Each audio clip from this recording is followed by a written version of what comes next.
ಈಗ ಕೆಲವೊಂದು straight forward ಕ್ವಶನ್ಗಳು ನೇರ ಪ್ರಶ್ನೆಗಳನ್ನ ಕೇಳ್ತೀನಿ ಸರ್. ಧಾರಾಳವಾಗಿ ಕೇಳಿ. ಈ ಹೋರಾಟದ ಹಾದಿ ಪ್ರೀತಿ ಹುಟ್ಟಿಸ್ಬೇಕೆ ಹೊರತು ಭೀತಿ ಹುಟ್ಟಿಸಬಾರದು ಅಂತ. ರಕ್ತ ಚೆಲ್ಲಿದ್ರೆ ಟೈರ್ಗೆ ಬೆಂಕಿ ಹಚ್ಚಿಬಿಟ್ರೆ ಕನ್ನಡ ಉದ್ಧಾರ ಆಗತ್ತೆ. ನಾರಾಯಣ್ ಗೌಡರು ಇಲ್ಲೆಲ್ಲ ಕನ್ನಡ ಕನ್ನಡ ಕರ್ನಾಟಕ ಅಂತಾರೆ, ಆದ್ರೆ ಮಕ್ಕಳನ್ನ ಮಾತ್ರ ಫಾರಿನಲ್ಲಿ ಓದಿಸ್ತಾರೆ. ಭಾಷೆಯಲ್ಲಿ ಅಲ್ಪಪ್ರಾಣ ಮಹಾಪ್ರಾಣ ತಪ್ಪಿದ್ರೆ ತುಂಬಾ ಮಾತುಗಳು ಕೇಳಿ ಬರ್ತವೆ. ಇದಕ್ಕೆ ನಿಮ್ಮ ವಾದ ಏನು? ನಾರಾಯಣ್ ಗೌಡರು ಸಿಕ್ಕಾಪಟ್ಟೆ ದುಡ್ಡು ಮಾಡಿದ್ದಾರೆ, ರೋಲ್ ಕಾಲ್ ಗಿರಾಕಿ. ಹೌದು. ನಾರಾಯಣ ಗೌಡರ ಆದಾಯದ ಮೂಲ ಏನು ನೋಡಿ. ಹಾಗಾದ್ರೆ ನಾರಾಯಣ ಗೌಡರ ಆಸ್ತಿ ಎಷ್ಟಿದೆ? 100 ಕೋಟಿ ಆಸುಪಾಸು, 200 ಕೋಟಿ ಆಸುಪಾಸು, ಅಥವಾ 300 ಕೋಟಿಗೂ ಹೆಚ್ಚು? ಎಲ್ಲೆಲ್ಲಿ ಎನ್ನಡ ಇದೆಯಾ ಅಲ್ಲೆಲ್ಲ ಕನ್ನಡ ತರ್ತಾ ಇದ್ದೀರಾ. ಈ IPL ವಿಚಾರವಾಗಿ ಬಂದ್ರೆ ನಮ್ಮ ಬೆಂಗಳೂರು ತಂಡದಲ್ಲಿ ಕನ್ನಡಿಗರ ಸ್ಥಾನಮಾನದ ಬಗ್ಗೆ ನಿಮ್ಮ ಅಭಿಪ್ರಾಯ ಏನು? ಈ ಟೈರ್ ಸುಡೋದು, ಬಸ್ ಗ್ಲಾಸ್ ಹೊಡೆಯೋದು, ಇದನ್ನೆಲ್ಲ ಟ್ರೈನಿಂಗ್ ತಗೊಂಡ್ಬರ್ಬೇಕಾ ಹೆಂಗೆ ಸರ್? ಪೊಲೀಸರಿಂದ ಯಾವತ್ತಾದ್ರೂ ತಪ್ಪಿಸ್ಕೊಂಡು ಓಡೋಗಿದ್ದಾರ ನಾರಾಯಣ್ ಗೌಡರು? ಒಂದು ದಿನದ ಬಂದಿಗೆ ಎಷ್ಟು ಲಾಸ್ ಆಗ್ಬೋದು ಅಂತ ಐಡಿಯಾ ಇದೆ? ನಿಮ್ಮ ನೇರವಾದ ನುಡಿ.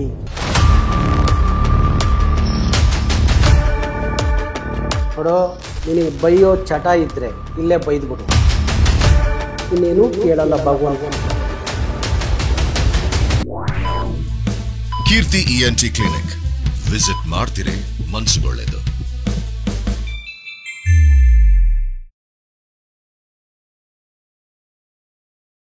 ಸರ್, ಇಷ್ಟೊತ್ತು ನಿಮ್ಮ ಪರ್ಸನಲ್ ಇನ್ಫಾರ್ಮೇಶನ್ ಎಲ್ಲ ನೋಡಿದ್ವಿ ಸರ್. ಈಗ ಸ್ವಲ್ಪ ಹೋರಾಟದ ಬಗ್ಗೆ ಮಾಡೋಣ ಸರ್. ನೀವು ಆಲ್ರೆಡಿ ಹೇಳಿದ್ರಿ, ಏನ್ ಪ್ರಶ್ನೆ ಬೇಕಾದ್ರೂ ಕೇಳಿ, ನಾನು ಹೇಳ್ತೀನಿ. ಧಾರಾಳವಾಗಿ ಕೇಳಿ.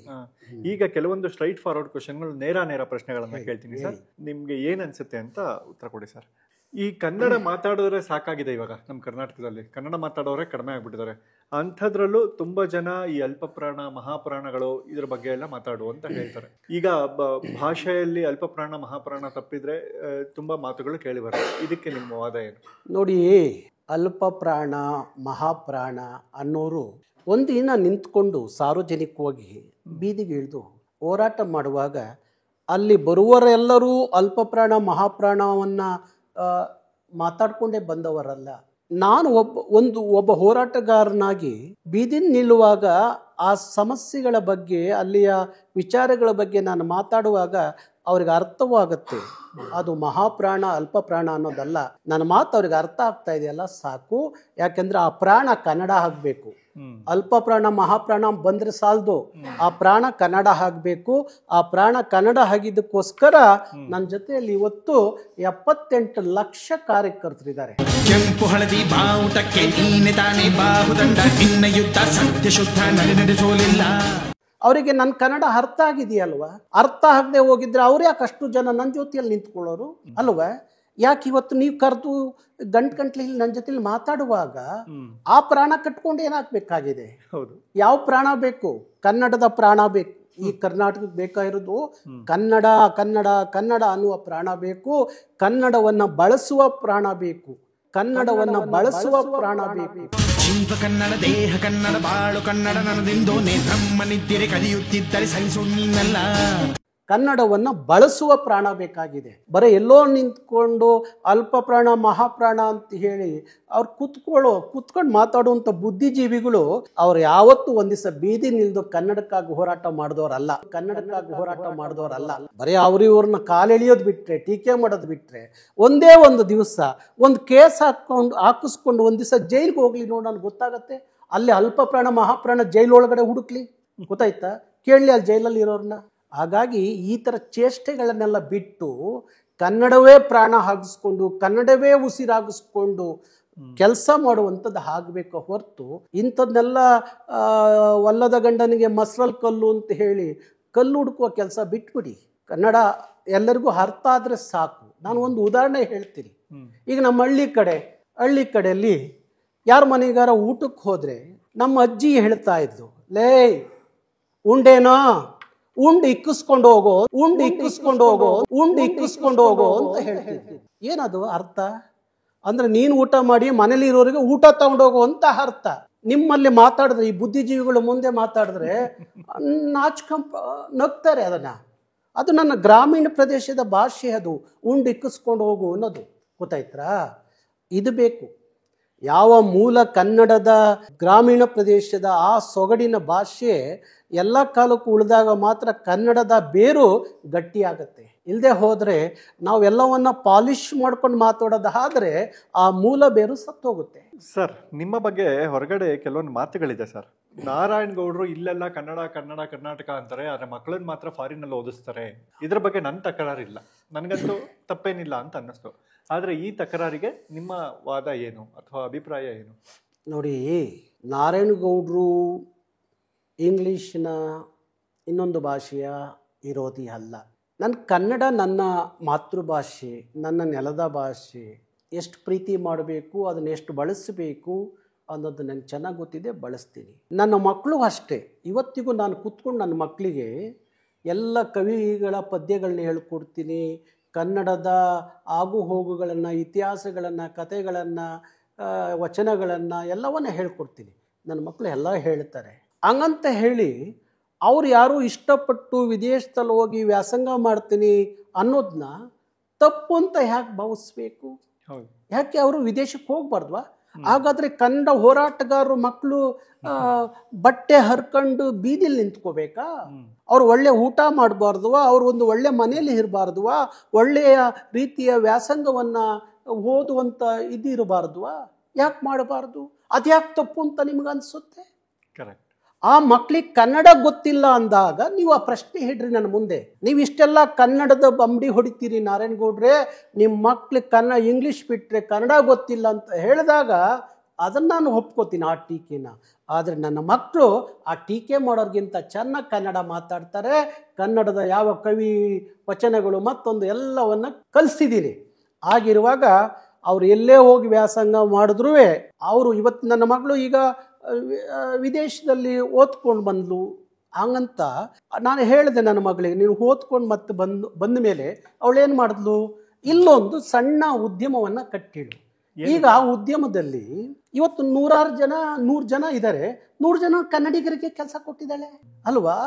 ಹಾಗಾಗಿ ಯಾವುದೇ ಎಲ್ಲೇ ಹೋದರೂ ಬಂದರೂ ಸಹ, ಈಗ ನಮ್ಮಲ್ಲಿ ತಗೊಳ್ಳೋಣ, ಯಾರು ನಮ್ಮ ಬೇಂದ್ರೆ ಅವರು ಮಾತೃಭಾಷೆ ಯಾವುದು? ಬೇಂದ್ರೆ ಅವ್ರದ್ದು ಮರಾಠಿ. ಮಾಸ್ತಿ ಕನ್ನಡದ ಆಸ್ತಿ ಅಂತ ಪೂಜೆ ಮಾಡ್ತೀವಿ, ಮಾತೃಭಾಷೆ ತಮಿಳು. ರಾಜರತ್ನಮ್ಮು ಮಾತೃಭಾಷೆ ತಮಿಳು ಅಲ್ವಾ? ಹಾಗಾಗಿ ಕಸ್ತೂರಿ ಕನ್ನಡದಲ್ಲಿ ಭಾರಿ ದೊಡ್ಡ ಸಾಹಿತಿ, ಅವರ ಮಾತೃಭಾಷೆ ಮಲಯಾಳಮು. ಅವರು ಕನ್ನಡವನ್ನು ಪ್ರೀತಿ ಮಾಡಲಿಲ್ವ? ಕನ್ನಡದಲ್ಲಿ ಸಾಹಿತ್ಯ ಬರಲಿಲ್ವ? ಕನ್ನಡಕ್ಕೆ ಜ್ಞಾನಪೀಠ ತಂದು ಕೊಡಲಿಲ್ವ? ಹಾಗೆ ಯಾವ ಭಾಷಿಕರಾದ್ರೂ ಈ ನೆಲದ ಭಾಷೆನ ಪ್ರೀತಿ ಮಾಡೋದ್ರಲ್ಲಿ ಮತ್ತು ಬೇರೆ ಭಾಷೆ ಕಲಿಯೋದ್ರಲ್ಲಿ ಯಾವ ತಪ್ಪಿಲ್ಲ. ನಮ್ಮ ಭಾಷೆಯನ್ನು ನಾವು ಮಾತಾಡಬೇಕು. ಅದು ಬೇರೆ ಭಾಷೆಗಳನ್ನ ಕಲಿಬಾರ್ದು ಅಂತ ಹೇಳಿ ನಾನು ಯಾವತ್ತೂ ಹೇಳಿಲ್ಲ. ಹಿಂದಿಯನ್ನು ಕಲಿಬೇಡಿ ಅಂತ ಹೇಳಿಲ್ಲ, ಇಂಗ್ಲಿಷ್ನ ಕಲಿಬೇಡಿ ಅಂತ ಹೇಳಿಲ್ಲ. ನನ್ನ ಭಾಷೆ ಮಾತ್ರ ಮರಿಬೇಡಿ ಅಂತ ಹೇಳಿ. ಕನ್ನಡವೇ ನಮ್ಮಮ್ಮ, ಅವಳಿಗೆ ಕೈ ಮುಗಿಯಮ್ಮ. ನಾರಾಯಣ್ ಗೌಡ್ರು ಸಿಕ್ಕಾಪಟ್ಟೆ ದುಡ್ಡು ಮಾಡಿದ್ದಾರೆ. ರೋಲ್ ಕಾಲ್ ಗಿರಾಕಿ. ಹೌದು, ನಾರಾಯಣಗೌಡರು ರೋಲ್ ಕಾಲ್ ಮಾಡ್ತಾರೆ. ಏನಂಗಂದ್ರೆ ರೋಲ್ ಕಾಲ್ ಅಂದರೆ ಏನು? ಈಗ BJP ಒಂದು ಪಕ್ಷ. BJP ಒಂದು ಚುನಾವಣೆಯ ಸಂದರ್ಭಕ್ಕೆ ಸಾವಿರಾರು ಕೋಟಿ ದೇಣಿಗೆಯನ್ನು ವ್ಯಾಪಾರಿಗಳಿಂದ, ಉದ್ಯಮಿಗಳಿಂದ ಕಲೆಕ್ಷನ್ ಮಾಡ್ತಾರೆ. ಅದು ನೀವೇನಂತೀರಿ? ರೋಲ್ ಕಾಲ್ ಅಂತೀರಾ? ಕಾಂಗ್ರೆಸ್ ಪಕ್ಷ ಚುನಾವಣೆಯ ಸಂದರ್ಭದಲ್ಲಿ ಸಾವಿರಾರು ಕೋಟಿಯನ್ನು ಉದ್ಯಮಿಗಳಿಂದ ಕಲೆಕ್ಷನ್ ಮಾಡ್ತಾರೆ. ಅದನ್ನೇನಂತೀರಿ? ರೋಲ್ ಕಾಲ್ ಅಂತೀರಿ? JDS ಪಕ್ಷ ಸಾವಿರಾರು ಜನರಿಂದ ಚುನಾವಣೆಯ ಸಂದರ್ಭದಲ್ಲಿ ಕೋಟಿ ಹಣ ಕಲೆಕ್ಟ್ ಮಾಡ್ತಾರೆ ಚುನಾವಣೆಯ ಖರ್ಚಿಗೆ. ಅದನ್ನು ರೋಲ್ ಕಾಲ್ ಅಂತೀರಾ? ಯಾವ ಚಿಂತಕರ ಚಾವಡಿ ಅಂತ ಕರೀತಿದ್ದಂಥ ವಿಧಾನ ಪರಿಷತ್ತಿಗೆ ಹೋಗ್ಬೇಕು ಅಂದರೆ ಇವತ್ತು 25 ಕೋಟಿಯನ್ನು ಕೊಟ್ಟು ಹೋಗ್ತಾರಲ್ಲ, ಅದು ರೋಲ್ ಕಾಲ್. ಅದು ರೋಲ್ ಕಾಲ್ ಅಂತ ಯಾಕನ್ನಲ್ಲ? 25 ಕೋಟಿ. ಒಬ್ಬ ಪೊಲೀಸ್ ಆಫೀಸರು ಒಂದು ಪೊಲೀಸ್ ಸ್ಟೇಷನ್ಗೆ ಹಾಕಿಸ್ಕೋಬೇಕು ಅವನು ಅಂದಾಗ ಅವನ ಹತ್ರ 20 ಲಕ್ಷ 30 ಲಕ್ಷ ತಗೊಂಡು ಒಬ್ಬ ಇನ್ಸ್ಪೆಕ್ಟರ್ನ ಟ್ರಾನ್ಸ್ಫರ್ ಮಾಡ್ತಿರಲ್ಲ, ಅದು ರೋಲ್ ಕಾಲ್ ಅಲ್ಲ? ಕೇಳಿದ್ದೀರ ಅವ್ರನ್ನೆಲ್ಲ ಹೋಗಿ ಯಾವತ್ತಾದ್ರೂ? ಒಬ್ಬ ತಹಸೀಲ್ದಾರು, ಒಬ್ಬ ಯಾರೋ ಏಜೆಂಟ್ರುಗಳು ದುಡ್ಡು ಕೊಟ್ಟು ಅವ್ರು ಬೇಕಾದಂಥ ಜಾಗಕ್ಕೆ ಹಾಕಿಸ್ಕೊಡ್ತಾರಲ್ಲ, ಅದು ರೋಲ್ ಕಾಲು. ಕೇಳಿದ್ದೀರಾ? ಇಲ್ಲ ರಾಜಕಾರಣಿಗಳು ಕೇಳಿದ್ದೀರಾ, ನಿಮಗೆ ಎಲ್ಲಿಂದ ಬಂತಪ್ಪ ಸಾವಿರಾರು ಕೋಟಿ ಒಂದು ಚುನಾವಣೆ ಖರ್ಚು ಮಾಡೋಕ್ಕೆ? ಸಾವಿರಾರು ಕೋಟಿ ಕಾಂಗ್ರೆಸ್ನವ್ರು 1,000 ಕೊಡ್ತಾರೆ, BJP 2,000 ಕೊಡ್ತಾರಲ್ಲ, ಲಕ್ಷಾಂತರ ಜನಕ್ಕೆ ಆ ದುಡ್ಡು ಎಲ್ಲಿಂದ ಬಂತು? ಅದನ್ನೆಲ್ಲ ಯಾಕೆ ಈ ಜನ ರೋಲ್ ಕಲ್ ಅಂತ ಯಾವತ್ತು ಕರೀಲಿಲ್ವಲ್ಲ? ಬರೀ ಕನ್ನಡ ಹೋರಾಟಗಾರರು ಯಾವುದೋ ಒಂದು ಕಾರ್ಯಕ್ರಮಕ್ಕೆ ಯಾರ ಹತ್ರನೋ ಒಂದು 5,000 10,000 ರೂಪಾಯಿ ದುಡ್ಡು ಇಸ್ಕೊಂಡ್ರೆ ಅದನ್ನು ರೋಲ್ ಕಲ್ ಅನ್ನುವ ನಿಮಗೆ ಕೋಟಿ ಕೋಟಿ ಲೂಟಿ ಮಾಡುವಂಥ ಈ ಜನರ ರೋಲ್ ಕಲ್ಲು ಯಾವತ್ತು ಅನಿಸ್ಲಿಲ್ವ, ಕೇಳಲಿಲ್ವ? ನಿಮ್ಗೇನಾದರೂ ತಾಕತ್ತಿದ್ರೆ, ಈ ಥರದನ್ನ ಟೀಕಿಸೋರಿದ್ರೆ ಕೇಳ್ರಿ ಅವ್ರನ್ನ. ಸಾವಿರಾರು ಕೋಟಿ ಇವತ್ತು ವಿಧಾನ ಪರಿಷತ್ತು ಒಂದು ಕಾಲಕ್ಕೆ ಚಿಂತಕರ ಚಾವಡಿ, ಮಹಾನ್ ಚಿಂತಕರು ಅಲ್ಲಿ ಚರ್ಚೆ ಮಾಡ್ತಿದ್ದಂಥ ವಿಧಾನ ಪರಿಷತ್ತಿಗೆ ಬರಬಾರ್ದರು ಬರ್ತಾರೆ 25 ಕೋಟಿ 50 ಕೋಟಿ. ಇಲ್ಲ ಕೇಂದ್ರದ ಇದಕ್ಕೆ ರಾಜ್ಯಸಭೆಗೆ ಹೋಗಬೇಕಾದ್ರೆ ಒಬ್ಬ 50 ಕೋಟಿ 100 ಕೋಟಿ ಕೊಟ್ಟು ರಾಜ್ಯಸಭೆಗೆ ಹೋಗ್ತಾನಲ್ಲ, ಅದು ರೋಲ್ ಕಲ್ ಅಲ್ವಾ? ಇದನ್ನ ಅರ್ಥ ಮಾಡ್ಕೊಳ್ಳಿ. ಈ ರೋಲ್ ಕಲ್ ಪದ ಬಳಸೋರು ಅಲ್ಲಿ ಕೇಳ್ರಿ.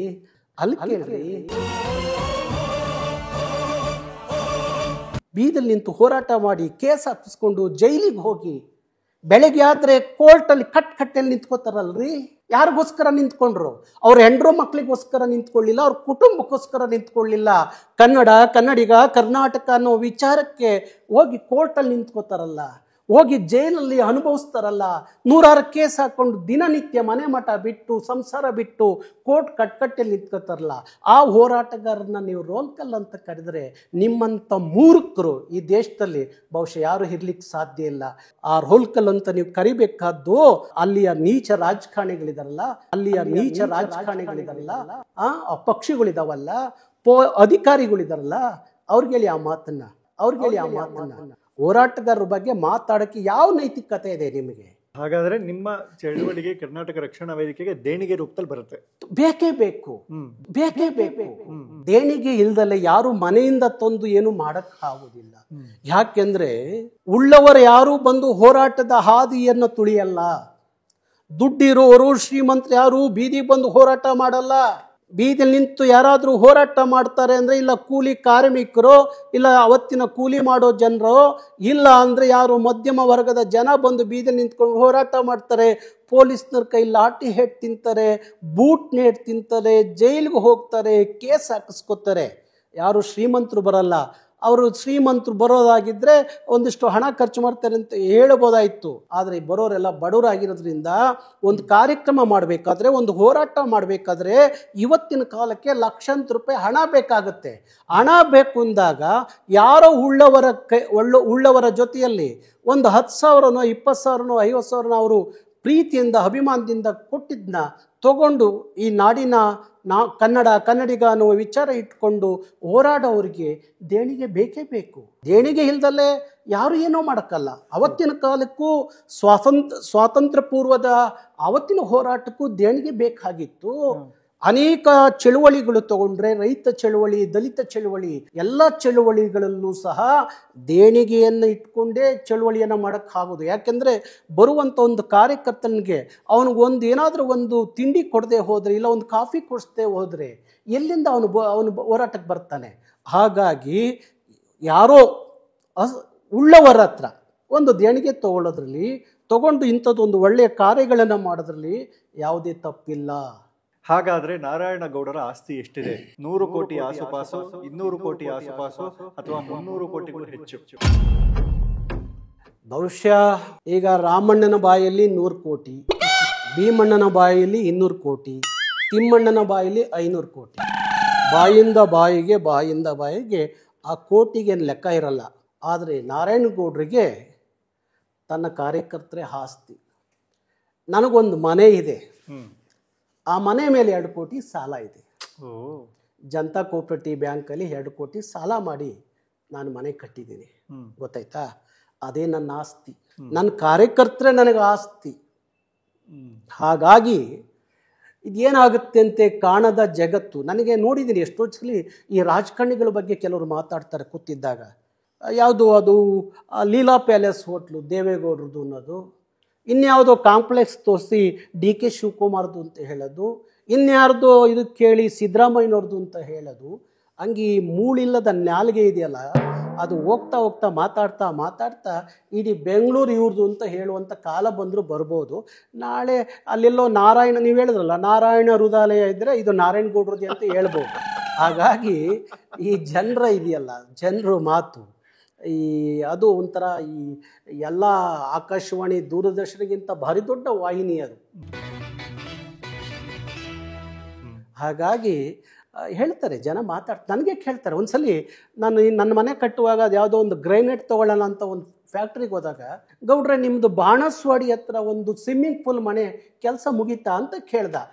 ನನಗೆ ಆಶ್ಚರ್ಯ ಆಯಿತು. ಯಾವುದಪ್ಪ ಸ್ವಿಮ್ಮಿಂಗ್ ಪೂಲು? ಆ ಸ್ವಿಮ್ಮಿಂಗ್ ಪೂಲ್ ಜಾಗ ಕೊಟ್ಬಿಡಪ್ಪ, ಮನೆ ನೀನೇ ಇಟ್ಕೋ ಅಂತ ಹೇಳಿದೆ. ಅವನಿಗೆ ಹೇಳಿದೆ, ಯಾರೋ ನನ್ನ ಹೆಸರು ಹೇಳ್ಕೊಂಡು ಅವನ ಹತ್ರ ಗ್ರೈನೇಟ್ ತೊಗೊಂಡು ಹೋಗ್ಬಿಟ್ಟಿದ್ರು. ಹಂಗೆ ಇಂಥವೆಲ್ಲ ನಿರಂತರವಾಗಿ ನಡೆಯುವಂಥದ್ದು, ನಿರಂತರವಾಗಿ ನಡೀತವೆ. ಹಾಗಾಗಿ ನಾನು ಅಂದ್ಕೊಂಡಿದ್ದೀನಿ, ಕೆರೆಯ ನೀರನ್ನು ಕೆರೆಗೆ ಚೆಲ್ಲಿ ಅಂತ ಹೇಳಿ ದಾಸರು ಹೇಳ್ತಾರೆ. ಹಾಗೆ ನನಗೇನೇ ಯಾರೇ ದೇಣಿಗೆ ಕೊಟ್ಟರೆ, ಕೊಡಲ್ಲ ಅನ್ನಂಗಿಲ್ಲ, ಕೊಡ್ತಾರೆ, ದೇಣಿಗೆ ಕೊಡೋರು ಇದ್ದಾರೆ, ಜನ ಇದ್ದಾರೆ, ಕೊಟ್ಟರೆ ಅದು ಕೆರೆಯ ನೀರನ್ನು ಕೆರೆಗೆ ಚೆಲ್ಲಿ ಅಂತ ಹೇಳಿ ನನಗೆ ಯಾರೇ ದೇಣಿಗೆ ಕೊಟ್ಟರೂ ಸಹ ಈ ನಾಡಿನ ಹೋರಾಟಕ್ಕಾಗಿ, ಈ ನಾಡಿನ ಮಕ್ಕಳ ಭವಿಷ್ಯಕ್ಕಾಗಿ. ಹಾಗಾಗಿ ಆ ಥರದ್ದು ನಾರಾಯಣಗೌಡರು ಹಣ ಮಾಡಬೇಕು ಅಂದಿದ್ದರೆ ಸಾವಿರಾರು ಕೋಟಿ ಹಣ ಮಾಡಬಹುದಾಗಿತ್ತು. ನಾರಾಯಣಗೌಡರು ಹಣ ಮಾಡಿಲ್ಲ, ಕರ್ನಾಟಕದ ಕೋಟಿ ಕೋಟಿ ಜನರ ಪ್ರೀತಿ ಗಳಿಸಿದ್ದೀನಿ, ಅಭಿಮಾನ ಗಳಿಸಿದ್ದೀನಿ, ಗೌರವ ಗಳಿಸಿದ್ದೀನಲ್ಲ, ಅವರೇ ನನ್ನ ಆಸ್ತಿ. ಲಕ್ಷಾಂತರ 78 ಲಕ್ಷಕ್ಕೂ ಹೆಚ್ಚು ಕಾರ್ಯಕರ್ತರಿದ್ದಾರಲ್ಲ, ಅವರೇ ನನ್ನ ಆಸ್ತಿ, ಅವರೇ ನನ್ನ ಆಸ್ತಿ. ಜನರಿಂದ ನಾನು ಮೇಲೆ ಬಂದೆ, ಜನರನ್ನೇ ನನ್ನ ದೇವರೆಂದೆ. ಸರ್, ಹಾಗಾದ್ರೆ ನಾರಾಯಣಗೌಡರ ಆದಾಯದ ಮೂಲ ಏನು? ನೋಡಿ, ನಂದು ಒಂದು ಸಂಸ್ಥೆ ಇದೆ, ಗಂಗಾ ಪ್ರಕಾಶನ ಅಂತ ಒಂದು ಸಂಸ್ಥೆ, ಮುದ್ರಣ ಸಂಸ್ಥೆ ಇದೆ, ಒಂದು ಪತ್ರಿಕೆ ಇದೆ. ಯಾವ ಇವತ್ತಿನ ಕನ್ನಡದಲ್ಲಿ ಆಂಗ್ಲ ಪತ್ರಿಕೆಗಳು ನಾಚುವಂಥ ಒಂದು ಅದ್ಭುತವಾದಂಥ ತಿಂಗಳ ಪತ್ರಿಕೆ ಇದೆ, ಮ್ಯಾಗಝಿನ್ ಇದೆ.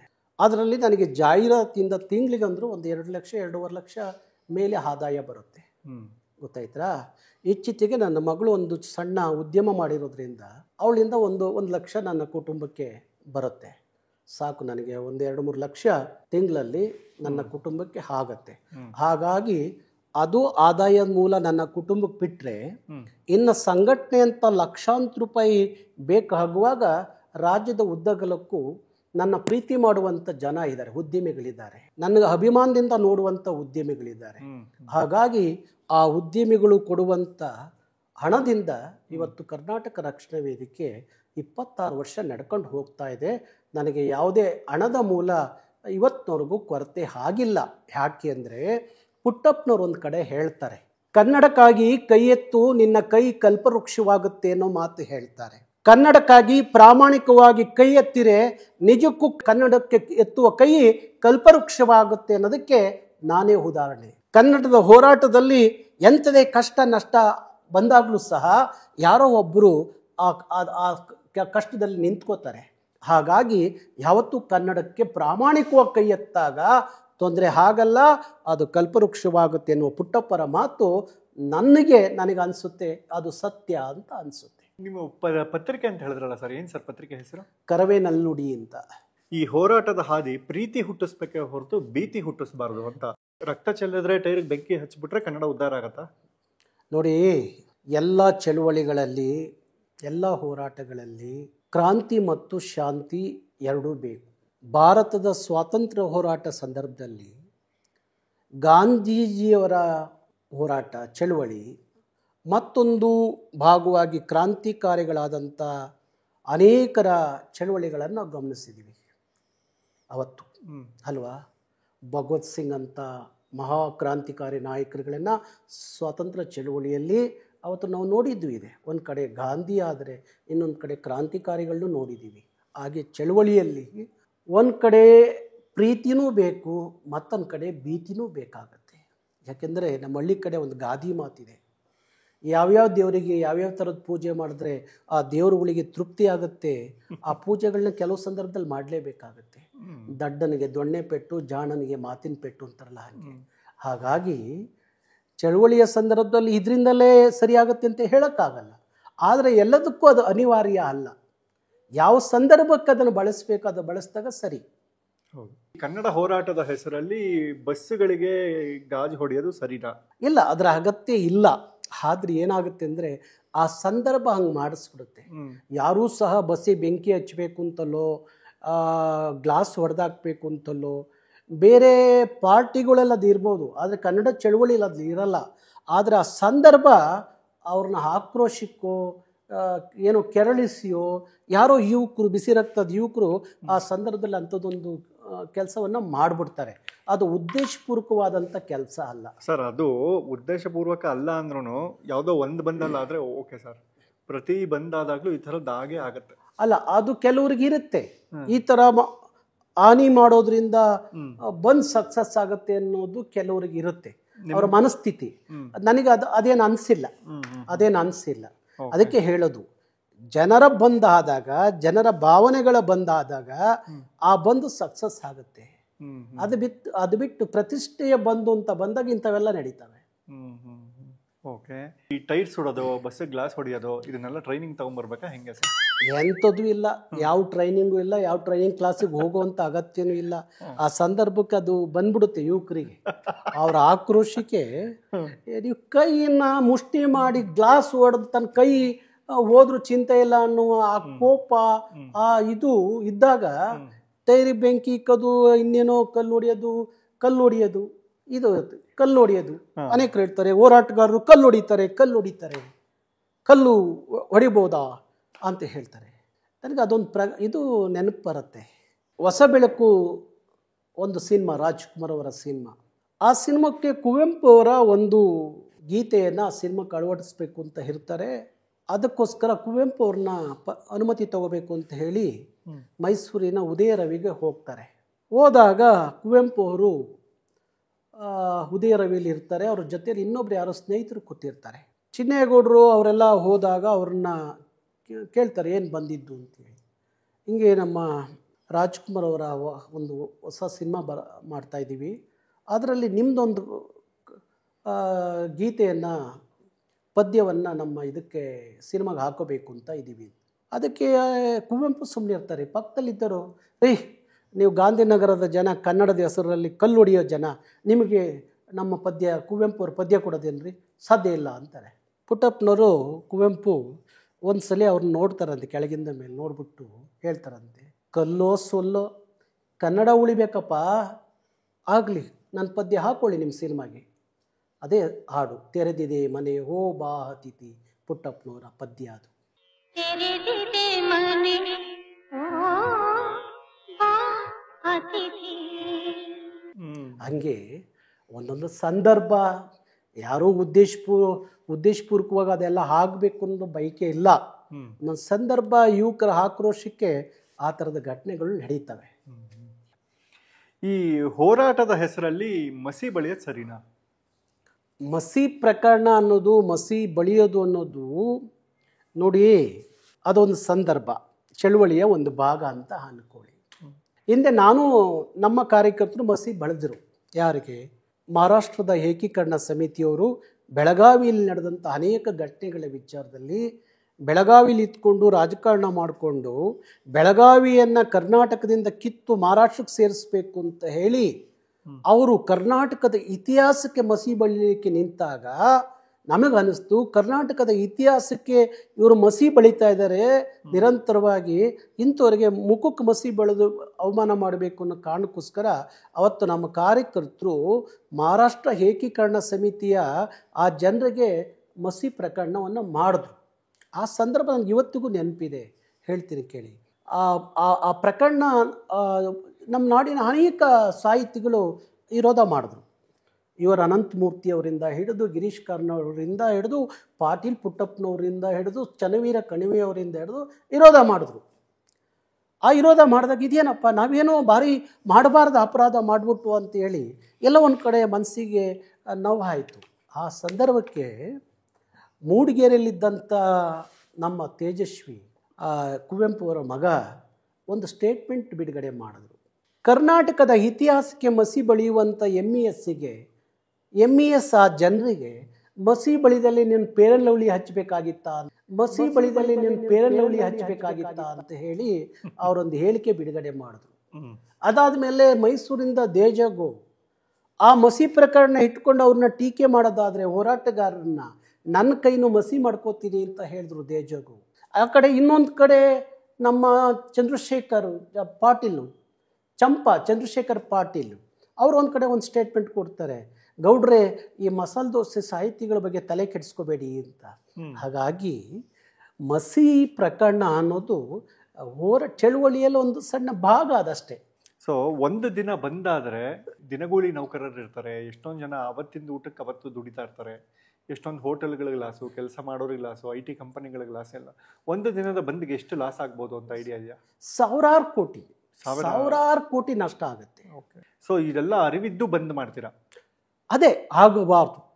ಬಂದು ಕರೆ ಕೊಡೋರಿಗೆ ಆ ಅರಿವಿರಬೇಕು. ಈಗ ಬಂದು ಕರೆ ಕೊಡೋದ್ರಿಂದ ಕರ್ನಾಟಕ ಸರ್ಕಾರಕ್ಕೆ, ನಮ್ಮ ಸರ್ಕಾರಕ್ಕೆ ಸಾವಿರಾರು ಕೋಟಿ ನಷ್ಟ ಆಗುತ್ತೆ. ಒಬ್ಬ ಬಂದು ಕರೆ ಕೊಡುವಂಥ ಒಬ್ಬ ನಾಯಕರಿಗೆ ಸಾಮಾನ್ಯ ಈ ಥರದ ಅರಿವು ಇರಬೇಕಾಗತ್ತೆ. ಅದು ಬಿಟ್ಟು ಪ್ರತಿಷ್ಠೆಗಾಗಿ ನೀವು ಬಂದು ಅಂತ ಹೇಳಿ ಕೂತ್ಕೊಂಡಾಗ ಆ ಆಗು ಹೋಗುಗಳಿಗೆ ಇವತ್ತು ಸುಪ್ರೀಂ ಕೋರ್ಟ್ ಒಂದು ಆದೇಶ ಇದೆ, ಯಾವುದೇ ಇಂಥ ಬಂಧುಗಳ ಸಂದರ್ಭದಲ್ಲಿ ನಷ್ಟ ಆದರೆ, ಹಾನಿ ಆದರೆ ಅದರ ಎಲ್ಲ ಇದನ್ನ ಆ ಬಂದು ಕರೆ ಕೊಟ್ಟರೆ ನೋಡ್ಕೋಬೇಕು, ಕಟ್ಕೊಡ್ಬೇಕು ಅನ್ನೋದಿದೆ. ಹಾಗಾಗಿ ಇದನ್ನೆಲ್ಲ ಗಣನೆಗೆ ತಗೊಂಡು ಬಂದನ್ನ ಎಂಥ ಸಂದರ್ಭಕ್ಕೆ ಇಡೀ ಕರ್ನಾಟಕ ಬಂದ್ ಕರೆ ಕೊಡುವಾಗ ಇಡೀ ಕರ್ನಾಟಕದ ಜನ ನಮ್ಮ ಜೊತೆ ನಿಂತ್ಕೋತಾರಪ್ಪ ಅನ್ನೋ ಸಂದರ್ಭಕ್ಕೆ ಅಂತ ಆಲೋಚನೆಗಳು ಇಟ್ಕೊಂಡು ಬಂದ್ ಕರೆ ಕೊಡಬೇಕು. ಚಳುವಳಿ ಅನ್ನೋದು ಈಗ ಅನೇಕ ಪ್ರಕಾರಗಳಿದ್ದಾವೆ ಚಳುವಳಿ ಮಾಡಲಿಕ್ಕೆ. ಆ ಪ್ರಕಾರಗಳಲ್ಲಿ ನಾವು ಚಳುವಳಿಯನ್ನು ತಗೊಂಡು ಹೋಗ್ಬೋದು. ಯಾರಿಗೆ ಚಳುವಳಿ ಮುಟ್ಟಿಸ್ಬೇಕು, ನಮ್ಮ ಧ್ವನಿ, ನಮ್ಮ ಕೂಗು ಯಾರಿಗೆ ಮುಟ್ಟಬೇಕು? ನಮ್ಮ ಆಳುವ ಸರ್ಕಾರಗಳಿಗೆ ಮುಟ್ಟಬೇಕು. ಅದು ರಾಜ್ಯ ಇರ್ಬೋದು, ಕೇಂದ್ರ ಇರ್ಬೋದು. ಅವ್ರಿಗೆ ಮುಟ್ಟಿಸೋಕ್ಕೆ ಚಳುವಳಿಯ ಅನೇಕ ಮಾರ್ಗಗಳಿದ್ದಾವೆ. ಅದರ ಮುಖಾಂತರ ಮುಟ್ಟಿಸುವಂಥ ಕೆಲಸ ಮಾಡೋಣ. ಕೋಟ್ಯಾಂತರ ರೂಪಾಯಿ ಲಾಸ್ ಮಾಡ್ಕೊಂಡು ಯಾಕೆ ಮುಟ್ಟಿಸ್ಬೇಕು? ಕರ್ನಾಟಕ ರಕ್ಷಣಾ ವೇದಿಕೆ ಚಳುವಳಿಗಳನ್ನ ಮಾತ್ರ ಮಾಡುತ್ತೆ, ಬಂದ್ ಮಾಡಲ್ಲ. ಇಲ್ಲ, ಚಳುವಳಿಗಳನ್ನ ಎಲ್ಲ ಚಳುವಳಿಯ ಪ್ರಕಾರಗಳಲ್ಲಿ ಕರ್ನಾಟಕ ರಕ್ಷಣಾ ವೇದಿಕೆ ಇವತ್ತು ಬರೀ ಗಟ್ಟಿಯಾಗಿ ನಿಂತಿದೆ. ಎಲ್ಲ ಸಂದರ್ಭಕ್ಕೂ ಯಾವ ಕರ್ನಾಟಕ ರಕ್ಷಣಾ ವೇದಿಕೆ ಒಂದು ಚಳುವಳಿಗಿಲ್ದ್ರೆ ಸದ್ಯದ ಅದನ್ನು 24 ಗಂಟೆನೋ ಇಲ್ಲ 1 ವಾರದಲ್ಲಿ ನನಗೆ ಉತ್ತರ ಕೊಟ್ಟಿರುವಂಥ ಅನೇಕ ಸಂದರ್ಭದಲ್ಲಿ ಸಮಸ್ಯೆಗಳಿಗೆ ಪರಿಹಾರ ಸಿಕ್ಕಿದೆ. ಅದು ಕರವೇ ಹೋರಾಟ. ಹೌದು. ಈಗ ನೀವು ಕರ್ನಾಟಕದಲ್ಲಿ ಕನ್ನಡದ ಬಗ್ಗೆ ವಿಶೇಷ ಕಾಳಜಿ ಹೊಂದಿ ಎಲ್ಲವನ್ನು ಸರಿ ಮಾಡ್ತಾ ಇದ್ದೀರಾ. ಎಲ್ಲೆಲ್ಲಿ ಕನ್ನಡ ಇದೆಯಾ ಅಲ್ಲೆಲ್ಲ ಕನ್ನಡ ತರ್ತಾ ಇದ್ದೀರಾ ಅಲ್ವಾ? ಈ IPL ವಿಚಾರವಾಗಿ ಬಂದ್ರೆ ನಮ್ಮ ಬೆಂಗಳೂರು ತಂಡದಲ್ಲಿ ಕನ್ನಡಿಗರ ಸ್ಥಾನಮಾನದ ಬಗ್ಗೆ ನಿಮ್ಮ ಅಭಿಪ್ರಾಯ ಏನು? ಕೊಡಬೇಕು, ಅವಕಾಶ ಕೊಡಬೇಕು. ಯಾಕೆಂದ್ರೆ ಕರ್ನಾಟಕ ಕನ್ನಡಿಗರು ಅದನ್ನ ಹೆಚ್ಚು ಪ್ರೀತಿ ಮಾಡೋದು, ಅದರ ಬಗ್ಗೆ ಭಾರಿ ಕಾಳಜಿ ಇರುವಂಥದ್ದು ಕನ್ನಡಿಗರಿಗೆ. ಕನ್ನಡದ ಬಗ್ಗೆ, ಆ ಕ್ರೀಡೆ ಬಗ್ಗೆ ಕನ್ನಡಿಗರು ಆ ತಂಡವನ್ನು ಚೆನ್ನಾಗಿ ಬೆಂಬಲಿಸ್ತಾರೆ. ಆಗಿರುವಾಗ ಅಂಥ ತಂಡದಲ್ಲಿ ಕನ್ನಡಿಗರ ಸಂಖ್ಯೆ ಜಾಸ್ತಿ ಆಗಬೇಕು, ಅದು ಕೊಡಬೇಕು. ಅದನ್ನೇ ನಾನು ಹೇಳ್ತಾ ಇದ್ದೀನಿ. ಈಗ ಕ್ರೀಡಾಭಿಮಾನಿಗಳು ಏನಿದ್ದಾರೆ ಆ ಸಂದರ್ಭದಲ್ಲಿ ಹೋಗಿ ಕ್ರೀಡಾಂಗಣದಲ್ಲಿ ಕಿರ್ಚಿ ಪರ್ಚಿ ಕೂಗಾಡಿ ಅರ್ಚಾಡಿ ಬರೋದು ಬದಲಿಗೆ ಇಂಥದ್ದು ಅನ್ಯಾಯ ಆದಾಗ ನಮ್ಮಂಥ ಹೋರಾಟಗಾರರ ಗಮನಕ್ಕೆ ತಂದು ಇಂಥದಕ್ಕೆ ನ್ಯಾಯ ಸಿಗಬೇಕು ಅಂತ ಹೇಳಿ ನಮ್ಮ ಜೊತೆಲಿ ಒಳಗೊಂಡಂತೆ ಅವರು ಹೋರಾಟಕ್ಕೆ ಇಳಿದಾಗ ಈ ಥರದ್ದು ಅನ್ಯಾಯ ಕನ್ನಡಿಗರಿಗೆ ಕ್ರೀಡೆಯಲ್ಲಿ ಆಗಲ್ಲ. ಸೊ ಜನರು ಎಚ್ಚೆತ್ಕೊಂಡು ನಿಮಗೆ ಸಹಕಾರ ಕೊಡಬೇಕು. ಹೌದು. ಓಕೆ ಸರ್, ನೀವು ಇಷ್ಟೆಲ್ಲ ಕನ್ನಡದ ಪರ ಹೋರಾಟ ಕಾಳಜಿ ಎಲ್ಲ ಇದ್ದಾಗ ನೀವು ಯಾಕೆ ರಾಜಕೀಯಕ್ಕೆ ಧುಮುಕಿದ್ರೆ ನಿಮ್ಗೆ ಮತ್ತಷ್ಟು ಶಕ್ತಿ ಸಿಗತ್ತೆ ಅಲ್ವಾ? ಈಗ ಸರ್ಕಾರದವ್ರು ಏನೇನು ಕೆಲಸ ಮಾಡ್ಬೇಕಾಗಿದೆಯೋ ಅದನ್ನ ಅವ್ರು ಮಾಡ್ತಾ ಇಲ್ಲ ಅಂತ ನೀವು ಹೋರಾಟ ಮಾಡಿ ಚಳವಳಿ ಮಾಡ್ತಿದ್ದೀರಾ. ನಿಮ್ಗೆ ಇರೋ ಜನಶಕ್ತಿಗೆ ಜನಬಲಕ್ಕೆ ನೀವು ರಾಜಕೀಯಕ್ಕೆ ಹೋದ್ರೆ ನಿಮ್ಗೆ ಇನ್ನೊಂದಷ್ಟು ಶಕ್ತಿ ಸಿಗತ್ತೆ, ನೀವು ಅಲ್ಲಿಂದ ಎಲ್ಲವನ್ನು ಸರಿ ಮಾಡಬಹುದಲ್ವಾ? ನೋಡಿ, ಒಬ್ಬನಿಂದ ಸರಿಯಾಗುತ್ತೆ ಅಂತ ಹೇಳಕ್ ಆಗೋದಿಲ್ಲ.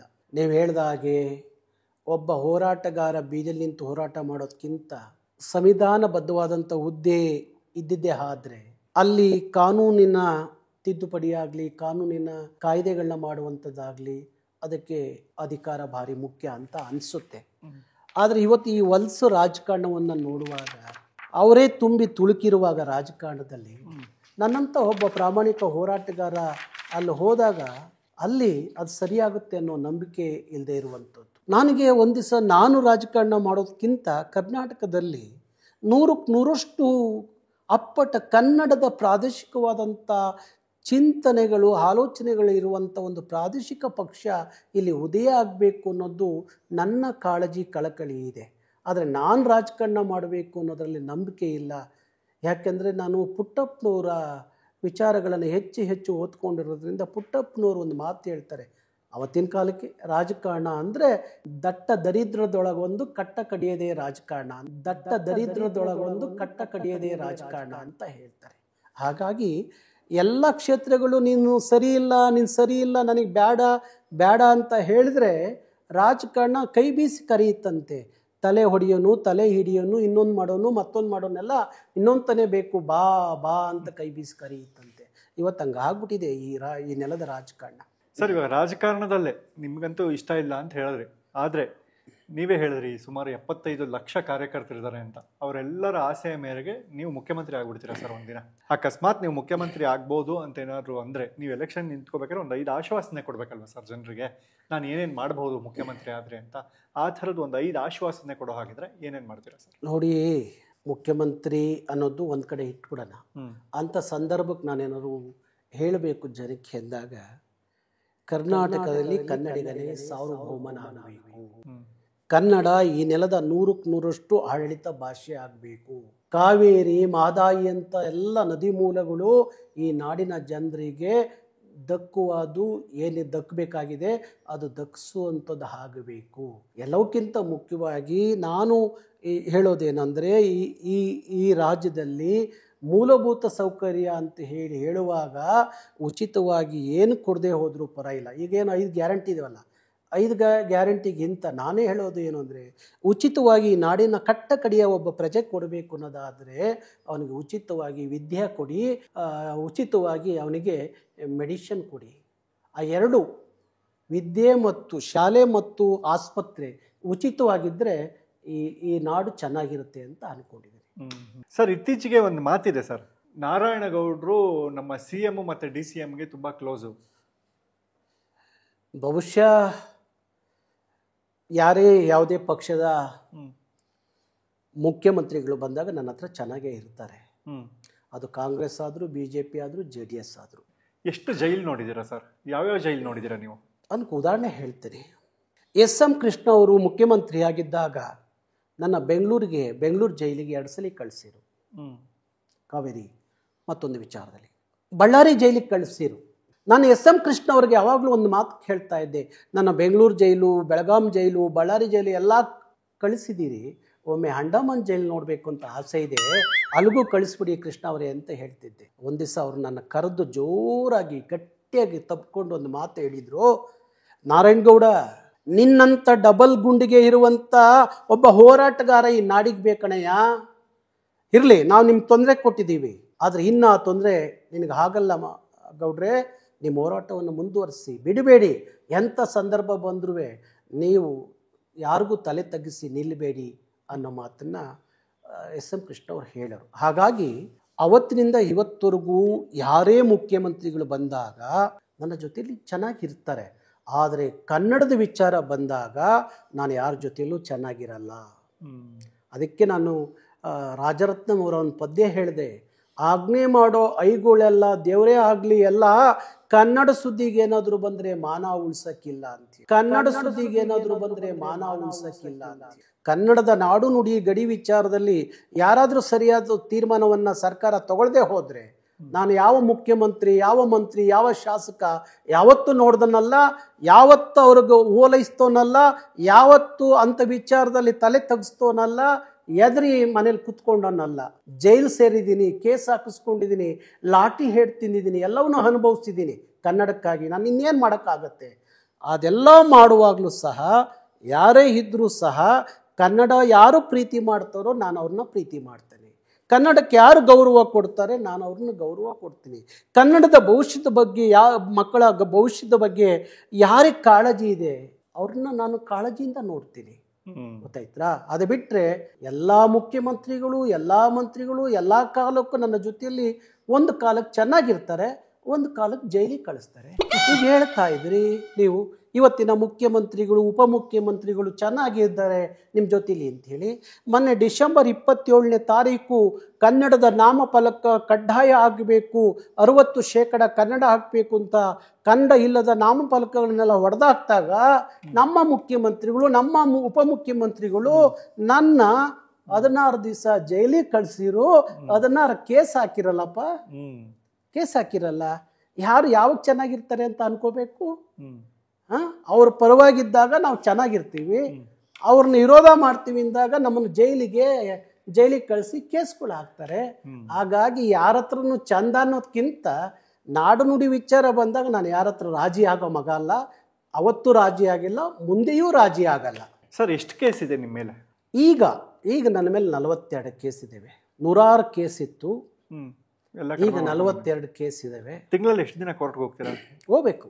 ಹೋದರೆ ಅವರು ನ್ಯಾಯಾಧೀಶರು ಹೇಳೋ ಹಾಗೆ ಅವ್ರು ಕೊಡೋ ದಿನಾಂಕದ ಇಟ್ಕೊಂಡು ಹೋಗೋದಾದ್ರೆ ತಿಂಗಳ ಪೂರ್ತಿ ಜೈಲಿಗೆ ಇರಬೇಕು, ಕೋರ್ಟಲ್ಲೇ ಇರಬೇಕು. ಅಯ್ಯೋ, ಹೌದಾ? ನಾನು ಒಂದ್ಸಲಿ ನ್ಯಾಯಾಧೀಶರಿಗೆ ಹೇಳಿದ್ದೆ, ಅವ್ರು ಕೇಳಿದ್ರು ನನಗೆ, ಏನು ಗೌಡ್ರೆ ದಿನ ನೀವು ಕೋರ್ಟಲ್ಲೇ ಇರ್ತಿರಲ್ಲ, ನಿಮ್ಮ ಜೀವನ ಹೇಗೆ ಅಂತ. ಅದಕ್ಕೆ ನಾನು ನ್ಯಾಯಾಧೀಶರಿಗೆ ಕೇಳಿದೆ, ಸ್ವಾಮಿ ಇಲ್ಲೊಂದು ರೂಮ್ ಕೊಟ್ಬಿಡಿ, ಇಲ್ಲೇ ಒಂದಿಷ್ಟು ಪಾತ್ರೆಗಿತ್ತೆ ಇಟ್ಕೊಂಡು ಅಡುಗೆ ಮಾಡ್ಕೊಂಡು ಉಣ್ಕೊಂಡು ತಿನ್ಕೊಂಡು ನಿಮ್ಮ ಕೇಸ್ ಅಟೆಂಡ್ ಮಾಡ್ತೀನಿ ಅಂತ ಹೇಳಿದ್ದೆ. ಅವ್ರು ಭಾರಿ ಜೋರಾಗಿ ನಕ್ಕಿದ್ರು. ಹಾಗಾಗಿ ದಿನ ಇಲ್ಲ ಆದ್ರೂ ಪರ ಇಲ್ಲ, ಬೆಂಗಳೂರು ಒಂದೇ ಅಲ್ಲ, ಇಲ್ಲಿಂದ ಕಟ್ಟಕಡಿಯ ಬೆಳಗಾವಿಯ ಚಿಕ್ಕೋಡಿ ಕೇಸ್ಗೆ ಹೋಗ್ತೀನಿ, ಕಲಬುರಗಿಗೆ ಕೇಸ್ಗೆ ಹೋಗ್ತೀನಿ, ಬೀದರ್ ಕೇಸ್ಗೆ ಹೋಗ್ತೀನಿ. ಇಡೀ ಅಲ್ಯಾರೋ ಹೋರಾಟ ಮಾಡಿದ್ರೆ, ಅಲ್ಲಿ ನಮ್ಮ ಕಾರ್ಯಕರ್ತರು ಹೋರಾಟ ಮಾಡಿದ್ರೆ ಆ ಕೇಸಲ್ಲಿ ನನ್ನ A1 ಮಾಡ್ತಾರೆ. ಬೆಂಗಳೂರಲ್ಲಿರೋನ್ನ ನನ್ನ ಕೋರ್ಟಿಗೆ ಅಲಿಸ್ಬೇಕು ಅಂತ ಹೇಳಿ ಅಲ್ಲೆಲ್ಲ ಕೇಸ್ ಹಾಕ್ತಾರೆ.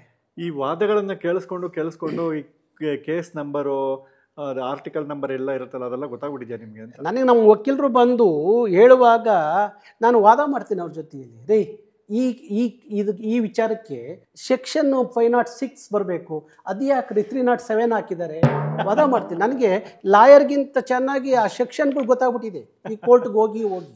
ನಾವು ಯಾಕೆ ಸರ್ ಈ ಚಳುವಳಿಗಳು ಮಾಡೋದು, ಬಂದ್ ಮಾಡೋದು, ಇದೆಲ್ಲ ನಮ್ಮೂರಿನ ರಸ್ತೆಗಳು ಸರಿ ಇಲ್ಲ, ನಮ್ಮೂರಲ್ಲಿ ಆಸ್ಪತ್ರೆ ಸರಿ ಇಲ್ಲ, ನಮ್ಮೂರಲ್ಲಿ ಎಜುಕೇಷನ್ ಸಿಸ್ಟಮ್ ಸರಿ ಇಲ್ಲ, ನಮ್ಮೂರಲ್ಲಿ ಶಾಲೆಯ ಶುಲ್ಕ ಜಾಸ್ತಿ. ಈ ಹೋರಾಟಗಳನ್ನು ಬಿಟ್ಟು ನಮ್ಮ ಜಾತಿಗೆ ಮೀಸಲಾತಿ ಕೊಡಿ, ನಮಗೆ ಇದು ಕೊಡಿ, ನಮ್ಮೂರಲ್ಲಿ ಅವ್ರಿಗೆ MLA ಮಾಡಿ, ನಮ್ಮ ಇವ್ರನ್ನ ಮಿನಿಸ್ಟ್ರು ಮಾಡಿ ಅಂತಾನೆ ಹೋರಾಡ್ತಾ ಇದೀವಲ್ಲ. ಇನ್ನು ಎಲ್ಲ ಏನಾಗಿದೆ, ಜಾತಿ ಜಾತಿ ಜಾತಿ ಜಾತಿ, ಪ್ರತಿಯೊಂದಕ್ಕೂ ಜಾತಿಯನ್ನು ತಂದಿದ್ದಾರೆ. ಒಬ್ಬ ಶಾಸಕ ಪ್ರಾಮಾಣಿಕವಾಗಿರಬೇಕು ಅನ್ನೋದು ಇಲ್ಲಿ ಮುಖ್ಯ ಅಲ್ಲ, ಒಬ್ಬ ನಿಷ್ಠಾವಂತ ಅನ್ನೋದು ಮುಖ್ಯ ಅಲ್ಲ, ಒಬ್ಬ ಧರ್ಮಿಷ್ಠ ಅನ್ನೋದು ಮುಖ್ಯ ಅಲ್ಲ.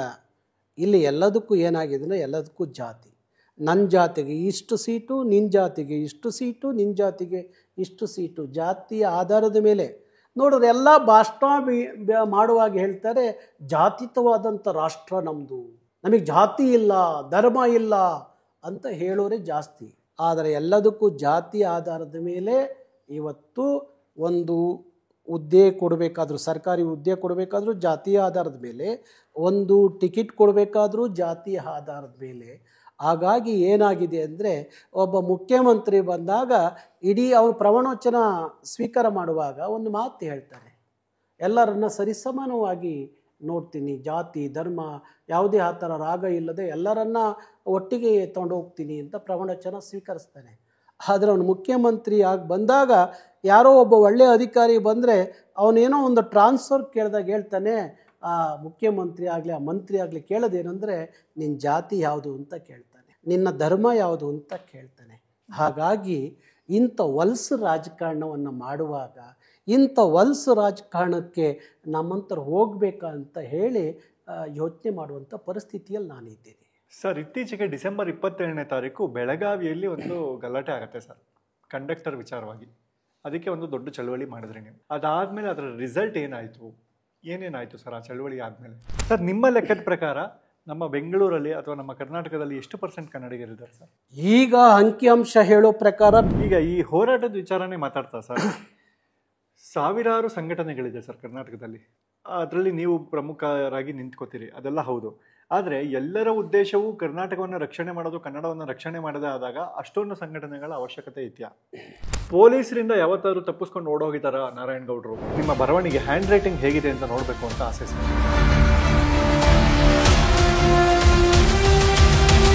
ನಿಮ್ಮ ನೇರವಾದ ನುಡಿ,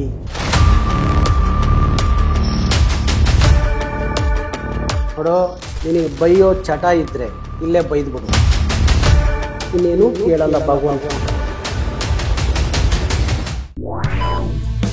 ಕೀರ್ತಿ ENT ಕ್ಲಿನಿಕ್ ವಿಸಿಟ್ ಮಾಡ್ತಿರೇ ಮನ್ಸುಗೊಳ್ಳೆದು.